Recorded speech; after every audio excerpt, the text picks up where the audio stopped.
welcome to Walker Tea Review. I'm Jason Walker here with a oolong tea to steep, try, explore together. So I'm going to scoop out enough here, fill my 3-ounce gaiwan, not fill I should say, but cover the bottom inch to 1.5 inch diameter.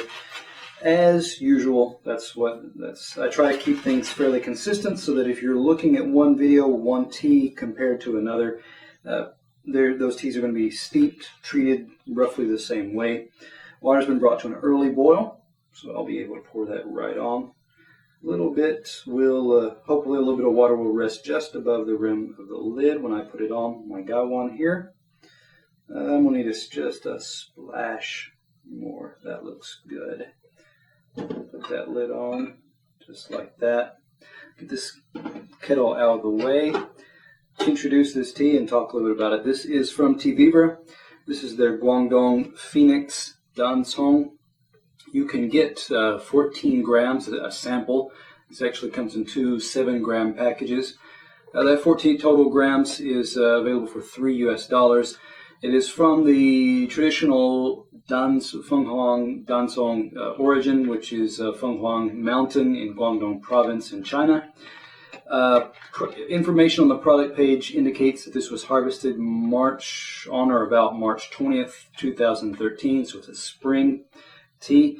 Yeah, that covers most of the information. Oh, you should also be able, if you wanted to know about quality levels, quality related to indications of pesticides, information like that, there is lab testing results done to show that this is a safe tea that's either low or no pesticides, or especially some chemical components of pesticides are actually outlined on those reports. So you can look more on the product page to find out about that. I'm going to go ahead and talk about this tea. Going to look at the dry leaf, the wet leaf, and the liquor. Starting off here with the dry. Getting the smell here. I'm going to breathe into this. Let the heat, kind of the moisture, release a little bit. And when you do that, you get a bit more of the peachy. I mean, there is kind of there's a sweet wood, almost sweet nut-like component, a bit of almond, almost like a sandalwood type. But then when you breathe and awaken these leaves a little bit more, you get some of the more zesty, tangy, yellow peach type smells or aromas going on here. So those are the smells. It's becoming a bit more of the baked peach type smell going on at this point. Okay, so I'm going to scoop out a few of these leaves and look at them now. Looking at them, they are similar to many of your Dancong type of leaves. They are dark, reddish brown. These are appearing to be a little bit more on the brown, bistre, grayish, dark brown type colors here. You'll see what's often the case are longer leaves twisted along the middle vein of the leaf. So you can get, with some Dancongs, you can get longer portions. Here's one that's at least 2 inches or so. You can get some 3 inches. You can get longer. Individual leaves, again, wrapped or twisted along the middle vein of the leaf.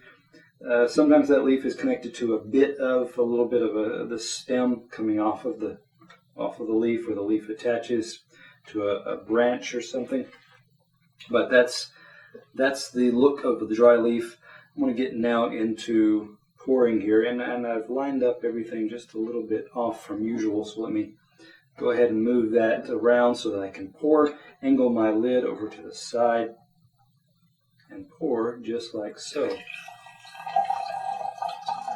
Shake out any last few drops. So those leaves, if you wanted to re-steep, you'd want to be able to do something like shake out the last few drops so that your leaves aren't just continuously steeping with a little bit of residual water, hot water in the bottom of the gaiwan or teapot, even something to consider. Let me give these a shake and a smell.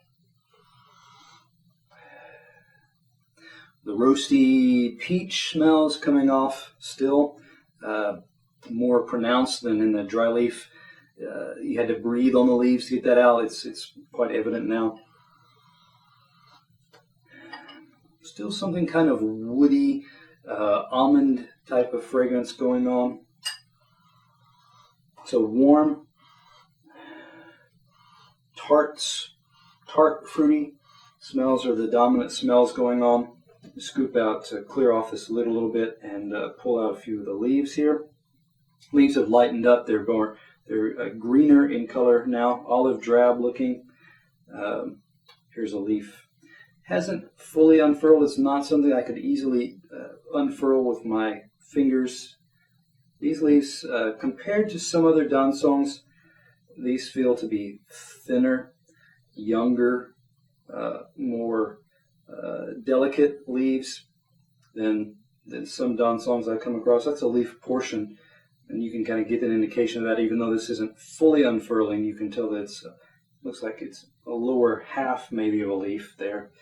And kind of rake around. You'll see that these are more of an olive drab type of color, and you'll see blotches of more of a rust type color here and there on the leaves. Sometimes more so along the edges of the leaf, but sometimes you'll see other. So, and these are smaller portions, smaller sizes than some that I've seen in other places. Here's a nice one with quite a bit of rust red blotchiness going on there. Oxidation, and oxidation, those often indicate builds, changes the flavor, impacts the flavor, and improves, gives it more strength of flavor or intensity for flavor. So, setting that aside, I'm going to move now into the liquor here. Give it that swirl. Amber, or bright orange type of color. This is not the darkest, deepest color that I've seen in a dansong. But it certainly is not the palest either. Roasted notes coming off, getting more of a honeyed note, kind of roasted nut with honey. If I had to try to describe that. Less of the peach part coming off at this point, though. The tangy fruit element coming off at this point. Looks bright, clear, nice in the cup. Let me give this a sip.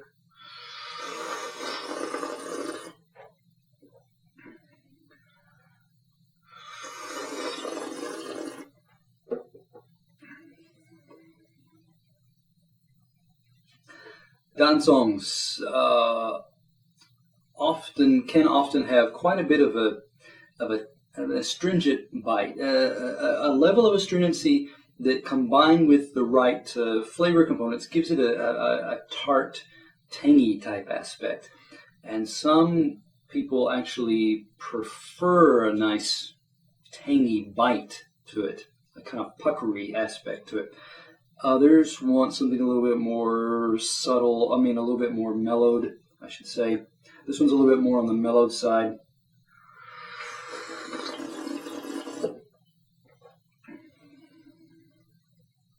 And with that, the aroma, the flavors, the tastes are a bit more subdued as well. So it does still have it still has the kind of tangy, roasted peach, yellow, a little bit slightly sour yellow peach. Yet, a nice juicy yellow peach is still rich, juicy, sweet, and tart at the same time.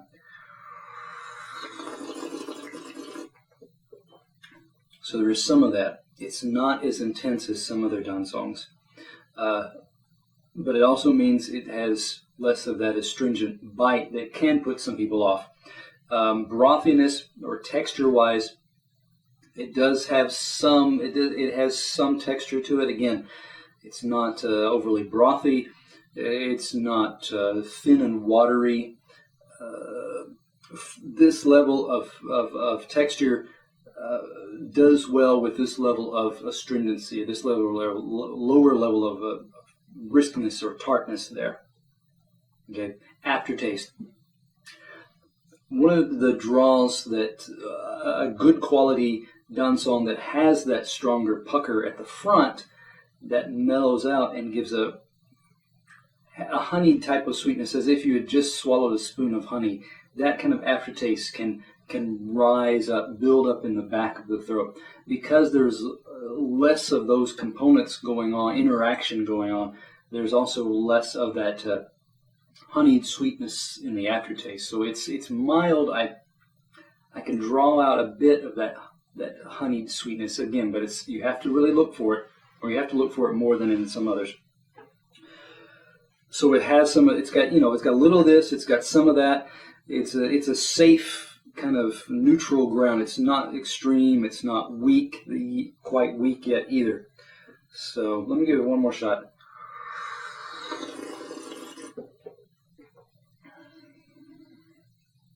Off-camera tastings. I tasted this, and my experiences there reflected a lot of what I'm getting here. More mellow, more neutral, not extreme,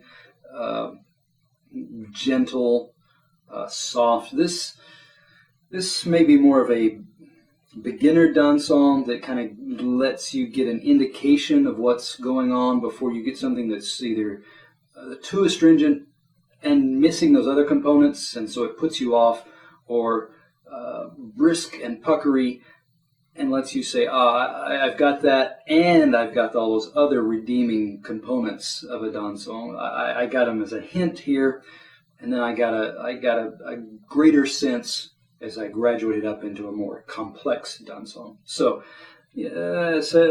with all that, I would give this one an 87. Nice components, not the most outstanding. Mellow and safe. So come back to Walker Tea Review to find those teas that are safe, that are exquisite, that are gleaming examples of of teas that you should be looking for.